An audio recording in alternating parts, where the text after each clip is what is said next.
อย่างหนึ่งประตูต่อ0ท่านผู้ชม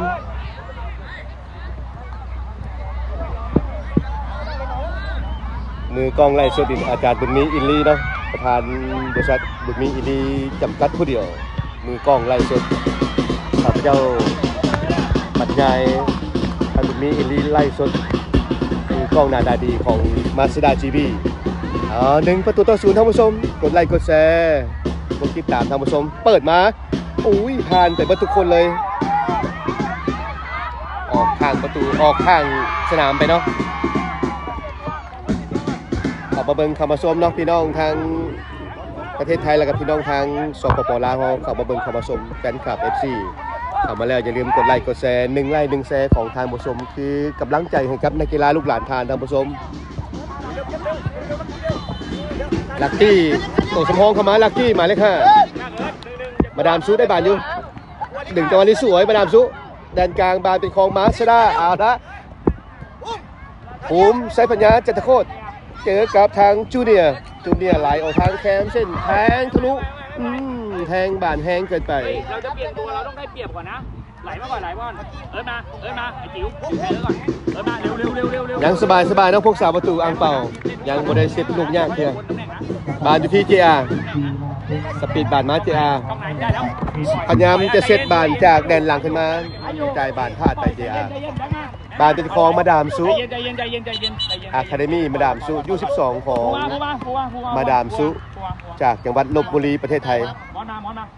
จังหวัดลพบุรีเนาะบ่ไก่ครับสระบุรีอยู่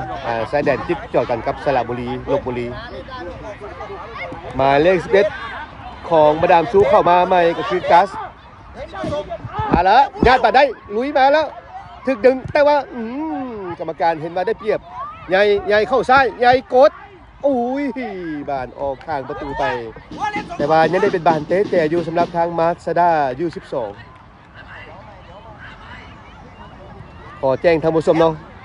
U12ของรายการแข่งขันรายการนี้ถือว่าจะแข่งขันให้สำเร็จมื้อนี้เลยนะผู้ผลมื้อนี้เลยเนาะพูดแหละ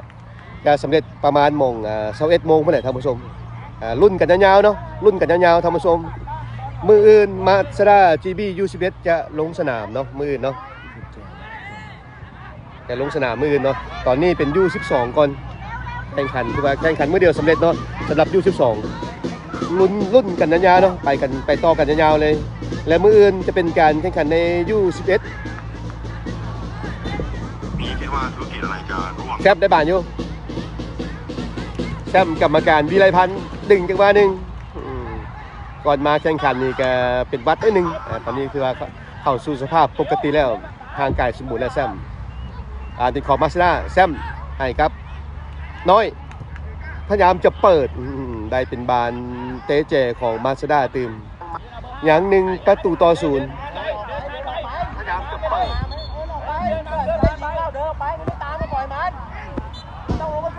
เตะเจจากเจขวาแซมเปิดมายิงจังหวะนี้น้อยไอ้เฮดฟาวเนาะเป็นบานไม้บานฟาวให้กับมาดามซุ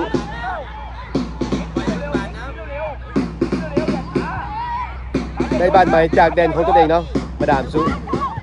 ออกมาที่หมายเลข15นิกเกียนแกนควงไปทางด้านซ้าย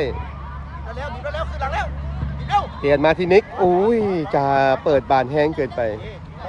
โอ้ต้องสมเสื้อเนาะลูกหลานฝูงนกฟินิกคือว่าเพชรสูงบีบสูงพยายามบีบสูงเลยบอปอยให้กับทางกองหลังผู้ลินของทางมาดามซุคือว่าออกบานง่ายแชมป์พลิกมาไต่ต่อให้ครับน้อยแทงเอาฟาวบานไม้บานฟาวให้กับทางมาดามซุ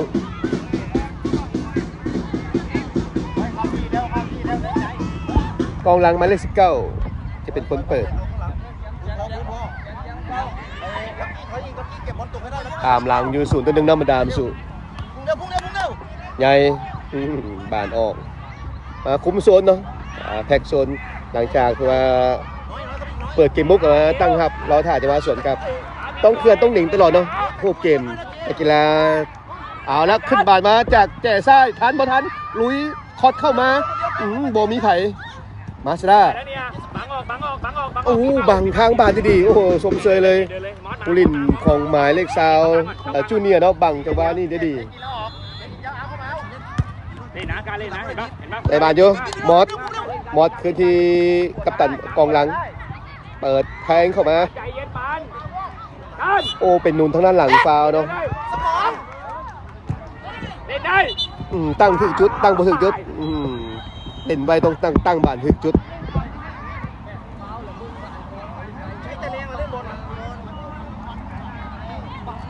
รายการแข่งขันบานตีU12รายการคุณซึกสระบุรีเอ็กใช่ดับวิญญาณในครั้งนี้เนาะแข่งขันในระหว่างวันที่19 เมษายน 2025แข่งขันอยู่ที่สนามกีฬาคุณซึกสระบุรีจังหวัดสระบุรีประเทศไทยเอาละขึ้นมามาสดายิงโอ้ข้ามคานนู่จะว่าแปะด้วยซ้ายของทางโอ้แซมกรรมการวิไลพันธ์แปะด้วยซ้ายแต่ว่าบานข้ามคานไปโอ้เกือบใส่สกอร์ได้เนาะแซมเนาะเอาละท้ายเกมแล้วบีบขึ้นสูงเทสสูงแดนกลางคุมได้จังหวะนี้เอาละแซมกรรมการวิไลพันธ์เสียการของบานแต่ว่ายังเก็บจังหวะ2ได้ฟาวได้ฟาวมาดามซุ ปล่อยบอลเลยเก็บลูกอยู่ตรงไหนเก็บลูกอยู่ตรงไหนนัดที่ 2 ของ Mazda GB U12 จะแข่งขันในเวลา 10 โมงท่านผู้ชมเนาะ 10 โมง Mazda จะพบกับเบนจรงค์ในรอบการเลือกเพราะเป็นกลุ่ม4เนาะเวลา 10 โมงนัดที่ 2 พบกับเบนจรงค์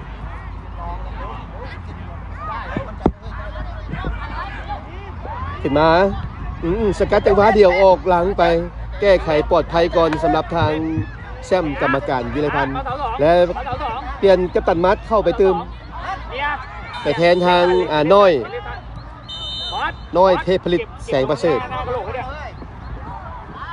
ผู้ตู้แฟดเบิ่งอยู่เนาะเบิ่งอยู่บ้านบัวผู้ตู้แฟดเสียลูกหลานเพิ่นตลอดเนาะทุกนัดทุกทัวร์นาเมนต์ทุกรายการที่ว่ามีการแข่งขันตู้แฟดเบิ่งตลอดเบิ่งไลฟ์สดตลอดป่าเงินนี่ก็เบิ่งตลอดเนาะแสงออโต้ไพลอตขอบใจติดตามชมการแข่งขันนะครับเสมอเวลาแบ่งคนละ1 แต้มนะครับขึ้นบาทมาจูเนียร์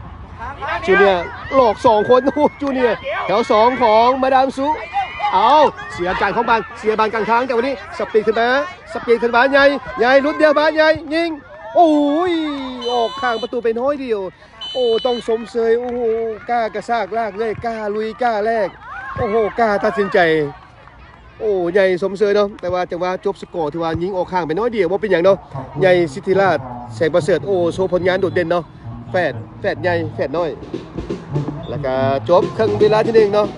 เบรกก่อน5 นาทีท่านผู้ชม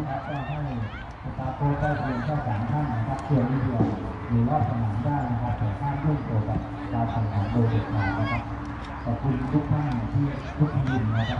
ที่สนับสนุนการตัดสินของ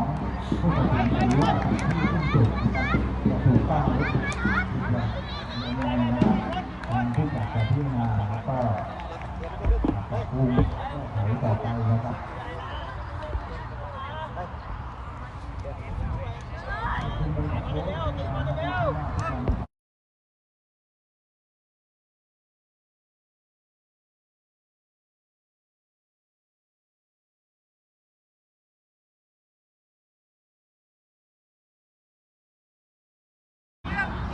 แก้เกมดีตรงเป็นอย่างเสียงคนลองแก้เกมได้เลยอ๋อเขารู้เรื่องเขาอยู่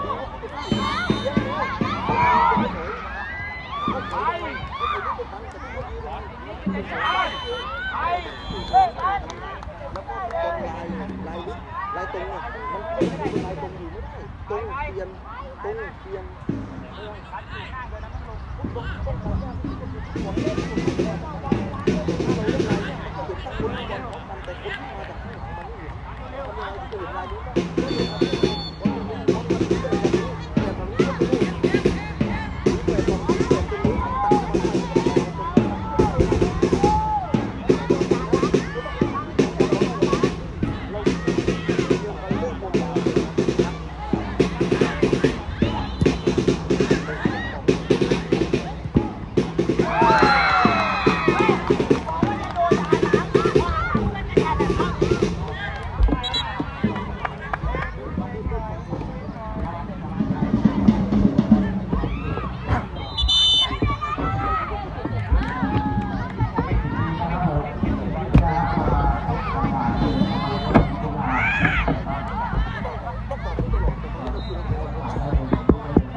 จะพาท่านผู้ชมกลับเข้าสู่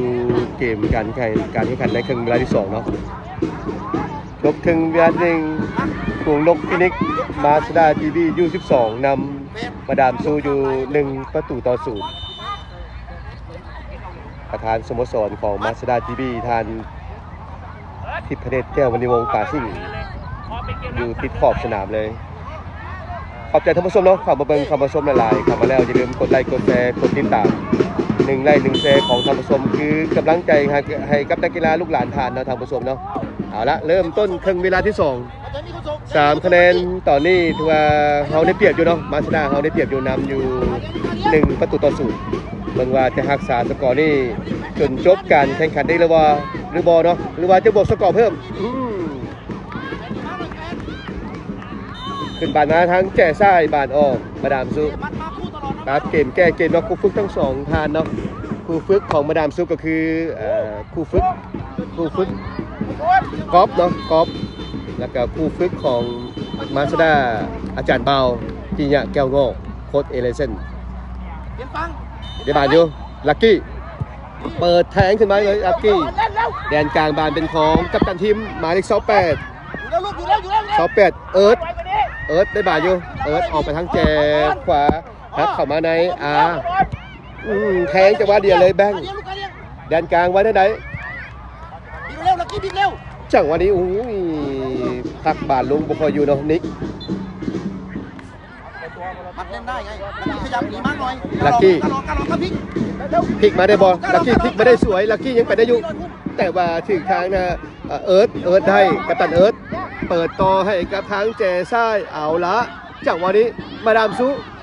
โมฟาวเนาะกรรมการบอกว่าอย่างโอ้โหกัปตันมัดดักได้ดีดักจากว่าได้ดีกัปตันมัดขึ้นบานมาโอ้ครึ่งเวลาที่2นี่บุกนักเลยสำหรับทางมาดามซุขึ้นบ่ได้ต้องย้อนหลังคืนเซตบานจากแดนหลังขึ้นมาใหม่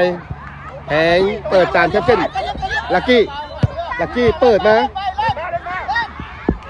ของบานอยู่มาดามซุ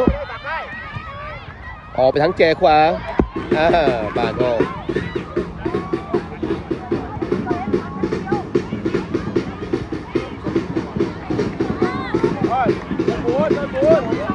1-0ยาที่ลักกี้มันซ้ายกินดันแกงลักกี้ยากองหลังยาวเลยเจ้าวางบานนั่นจังหวะนี้โอ้โหพักเอาบานโบยูเนาะทางด้านแฝดใหญ่สิทธิราชแสงประเสริฐจังหวะนี้ภูมิใช้ปัญญายิงเฮียบโอ้โหวันนึกว่าเรียบร้อยแล้วโอ้โหเข้าตำแหน่งก่อนขอจะซื้อประตูเนาะเข้าตำแหน่งก่อนบ่มีเวลาขึ้นหลายน้องภูมิเนาะตัดสินใจยิงจบด้วยการยิงถือว่าโอเคแล้วเข้าบ่เข้าถือว่าเป็นอีกเรื่องนึงขึ้นบานมาทางด้านมาดามซุขอให้กับประตูพวกสาประตูก็คือแน็กกี้สปีดบานทันบ่ทันจังหวะนี้สภาพดินฟ้าอากาศถือว่าอากาศดีท่านผู้ชมตอนนี้บ่มีแดดเลยอากาศเย็นสบายอากาศดีท่านผู้ชมบานอยู่ที่ลักกี้ยังเป็นบานของมาสด้าอยู่U12มาสด้าบอลลงสปีดบานขึ้นมาแฝดใหญ่ไหลต่อให้กับแฝดน้อยกลับขึ้นเดียวแฝดใหญ่ยิงโอ้โหแต่ประสานงานระหว่างฝาแฝดน้อยแฝดใหญ่ถือว่าลงล็อกลงโตได้ดีแต่ว่าจังหวะสุดท้ายการจบสกอร์ถือว่ายิงข้ามคานออกไปตอนนี้มาสด้ายังนำอยู่1-0นะท่านผู้ชมเนาะแน็กกี้ของหลังเปิดมาดักได้แล้วแฝดน้อยแทงมาเป้าหมายใจกับแฝดใหญ่และลักกี้แทงมาที่จับผ่านบอยู่เทศบาลลั่นไปเนาะแฝดใหญ่สิทธิราชแสงประเสริฐแล้วเข้าไปเติมเนาะแชมป์กรรมการวิไลพันธ์เปลี่ยนแทนแฝดใหญ่ออกมาดามซุก็เปลี่ยนตัวกันเนาะมาดามซุ77เข้าไปในนำมาเลข77 เนกกี้ออบันสันเนกกี้พวกสาประตูให้ไปที่ทางด้านมอสออกไปทางแจขวาโอ้โหบาดออกซะก่อนหมายเลข2นิ้วจิ๋วปุ้มแทงมาจะให้กับลักกี้แฝดน้อยบาดออกหมายเลข2ตัวนิ้วเนาะนิ้วรัวจิ๋วก็ได้อะคาเดมี่จากจังหวัดลพบุรีมาดามซุลพบุรีเนาะสนามใจฟ้าเคยไปแข่งขันมาแล้วเนาะมาสด้าทีบีลพบุรีสนามใจฟ้าตอนนี้มาแข่งขันอยู่ที่รายการแข่งขันอยู่ที่จังหวัดสระบุรีรายการคุณซึกสระบุรีเอ็กซ์ไส้ดับวิญญาณ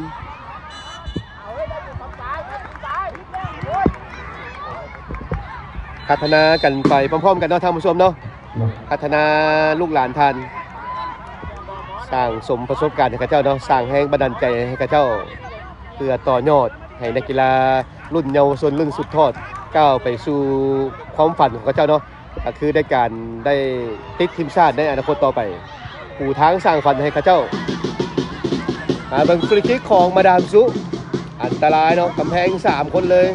กำแพงของมาสด้าจับตาเบิ่งฟรีคิกลูกนี้มาดามซุได้ฟรีคิกในระยะอันตรายพอสมควรมาดามซุปั่นเข้าไปโอ้อังเปาเซฟได้ยิงต่ำคานซ้ำอังเปาโอ้โหสองซุปเปอร์เซฟอังเปา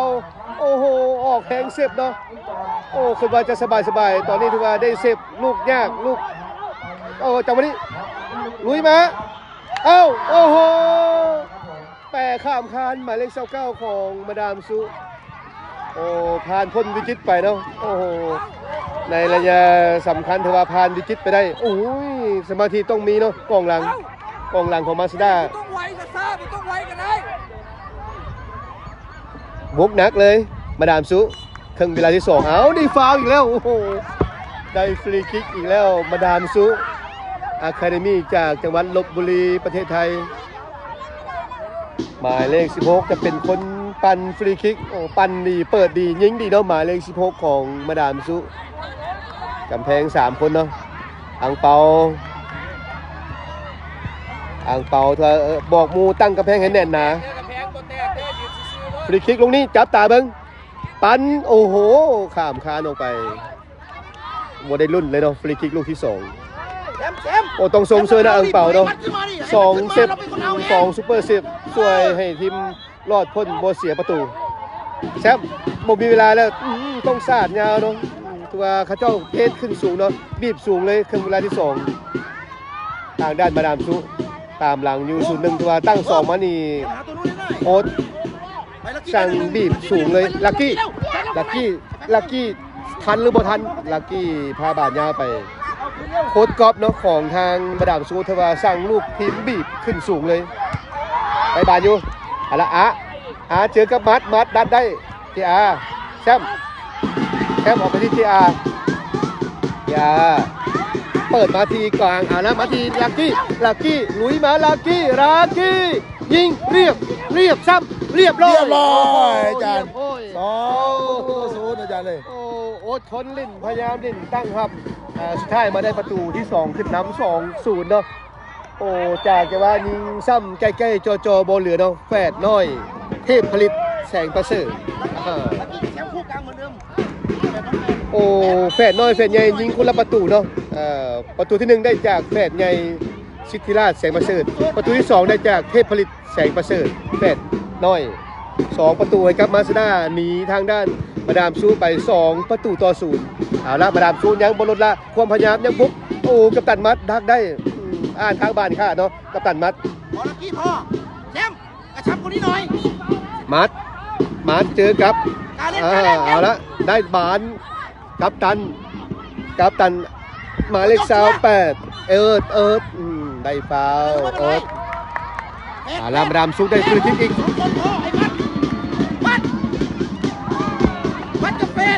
เข้ามาเบิ่งเข้ามาชมหลายๆนะผู้ชมเนาะเข้ามาแล้วอย่าลืมกดไลค์กดแชร์คอมเมนต์เข้ามาเนาะคอมเมนต์พวกเขาจะตอบน้ำหลังเด้อตอนนี้ถือว่าโฟกัสไปที่การแข่งขันก่อนเนาะส่วนคอมเมนต์ของท่านผู้ชมแฟนคลับเราพวกเขาจะตอบน้ำหลังเด้อเอาละ มาติดตามเบิ่งฟรีคิกลูกนี้มาดามซุกัปตันเอิร์ธ เสาแรกครั้งนี้เจ้ เอิร์ธ เจ้ เอิร์ธจังหวะนี้ยิงฟรีคิกลูกนี้เอิร์ธปั่นเข้าไปทุบออกมาโตซ้ำมีบ่จังหวะนี้ จะเย็นอยู่แล้ว โอ้โหยิงบานไปทัดกองหลังของมาสด้าออกได้เป็นบานเตะแจของมาดามซุจิ๋วเปิดมาหน้าประตูโอ้บานเลยออกข้างไปเลยมาสด้าทีบีฝูงนกฟีนิกซ์เนาะพวกเขานำอยู่2-0รอบคัดเลือกรอบแบ่งกลุ่ม4ท่านผู้ชมกลุ่ม4 แฟนตัวข้ามในเฟส แฟดแซมกรรมการวิไลพันธ์แซมได้บานกระซากล่างเลยแซมเปิดมาให้กับแฟดว่าละแฟดน้อยแถว2แฟดใหญ่ตักได้สกัดขึ้นมาทางด้านเอิร์ธได้บานไปบ่ได้เอิร์ธแต่เอิร์ธเอาฟาวได้เอิร์ธหมายเลข3จะเปิดฟรีคิกเนาะจูเนียร์เปิดบอมเข้าไปหน้าประตูเลยสกัดมาแซมบานออกทั้ง2-0ท่านผู้ชมว่าหน้าจอโทรศัพท์ของทานอมีที่ว่าสกอร์ขึ้นที่หน้าจอเลยติดตามชมการไล่สดทางเพจของมาสด้าทีวีท่านผู้ชมทำมาแล้วกดไลค์กดแชร์ได้บานอยู่มาดามซุ3-2มอสเอาทั้งแจ่ซ้ายให้กับหมายเลข16สปีดมาขึ้นไปเจอกับลักกี้เอาอยู่วะแดนกลางเก็บจังหวะ2ได้เอาละมาสด้าเก็บจังหวะ2ได้เปิดไปให้กับแฟดน้อยลุยมาแฟดน้อยเจอกับแนกกี้ประตูแนกกี้สกัดบานออกลูกเก็บบอลได้ก่อนครองบอลได้ยกมือแล้วเนาะสำหรับทางแซมกรรมการวิไลพันธ์ว่าจะเปลี่ยนเอาภูมิเซปัญญาจันทโคตรเข้าไปยิงจังหวะนี้ได้พักเนาะเอาแซมมาพักก่อนเกียร์ได้ตัดมัดเกียร์เก็บจังหวะ2ได้ต่อบอลเล่นดีมากขึ้นบาทมาต่อบาทขึ้นมาพลิกมาสวยจังหวะนี้ละแฟดใหญ่ลุยเข้าซ่าแล้วแฟดใหญ่ยิงเรียบร้อยโอ้สวมดินแดนเพชรฆาตโอ้โหกล้ากระซากและเล่กล้ายิงกล้าตัดสินใจเนาะแฟด3-0โอ้โหสุดยอดเลยเนาะประตูที่3ความสามารถสมบูรณ์ล้วนๆเลยแฟดใหญ่เนาะสิทธิราชแสงประเสริฐ2ประตูในเกมนี้เนาะในนัดนี้แฟดใหญ่2ลูกแฟดน้อย1ลูกเป็น3-0ให้กับมาสด้าคือนำมาดามซูตอนนี้เอาละหันไปสะดวกสบายแล้วเนาะสตาฟทีมงานครูฝึกครูปกครองตอนนี้มาสด้าทีบีU12ฝูงนกฟินิกเขานำ3-0เข้าไปลักกี้เข้าไปนัดที่2ของมาสด้าจะแข่งขันในเวลา 10 โมงเด้อท่านผู้ชมเด้อ10 โมงเนาะแข่งขันนัดที่2ในรอบคัดเลือกรอบเป็นกลุ่ม4ท่านผู้ชมอย่าลืมอย่าพลาดเนาะรอทานติดตามชมลูกหลานทานเวลา 10 โมงนัดที่2เวลา 10 โมงจะพบกับทางด้านเบญจรงค์จากสระบุรีท่านผู้ชมตอนนี้แดดร้อนออกมาแล้วเนาะแดดออกมาแล้วของบาจุติอาไหลกับลักกี้ภูมิหลุยมาโอพานเปิดยาวเลยแทงขึ้นมาเลยให้กับทั้งศูนย์หน้าของเบญจรงค์ศูนย์หน้าของทางมาดามซุกับตันมัสสกัดออกบานออกท้ายเกมแล้วตอนนี้กรรมการเบิ่งเวลาแล้ว3คะแนนที่ว่าค่อนข้างจะชัวร์ค่อนข้างจะแน่นอนแล้วเนาะชัดเจนแล้วท้ายเกมแล้วนำอยู่ 3-0ได้บานอยู่จูเนียร์พลิกมาเจียได้จะหลอกล่ออยู่ดึงจังหวะนี้บานเป็นของทางมาดามซุจูเนียร์ทรงผมปีใหม่เอาละภูมิได้บานภูมิแทงมาให้กับแฟดน้อยให้กับแฟดใหญ่ประสานงานดี2แฟดโอ้ปีก2ข้างเนาะแฟดน้อยแฟดใหญ่และแฟดใหญ่ยิงโอ้โหเอาซ้ำแฟดน้อยว่าปรับเกมแก้เกมเนาะเอาดันแฟดขึ้นมาเป็นตำแหน่งปีกซ้ายปีกขวาแฟดน้อยแฟดใหญ่ปรับเกมแก้เกม ว่าสร้างระบบได้ดีเนาะระบบการลินแผนการลินของทางมาสด้า U12 เอาการ์ตูนเข้าไปการ์ตูนก็เติ้ลเข้าไปแต่กีฬาสำรองคือว่าดันขึ้นมาจากสุดบี้เนาะเติ้ลครับการ์ตูน ของในสองฝั่งนั้นคนละฝั่งมาดีมากใกล้ๆ การ์ตูนศูนย์หน้าธรรมชาติ ใกล้ๆไว้เนี่ยยืน เติ้ลกับกองหลังธรรมชาติ เรียกคนอื่นเอา ได้บาทอยู่ ปานเดินหน่อย ลักกี้ ปานช่วย ลักกี้ลุยเข้ามาลักกี้ลุยเข้ามาให้มาที่ภูมิแทนลักกี้และสุดท้ายสุดจบการแข่งขันโอ้โห